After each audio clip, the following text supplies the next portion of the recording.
จุดทดสอบนะครับระบบลมครับ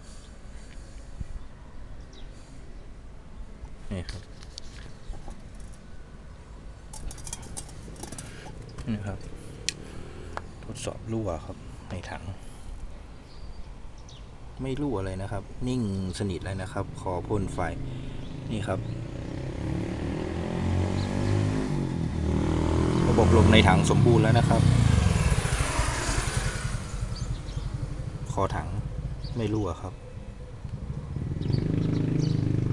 โอเคครับ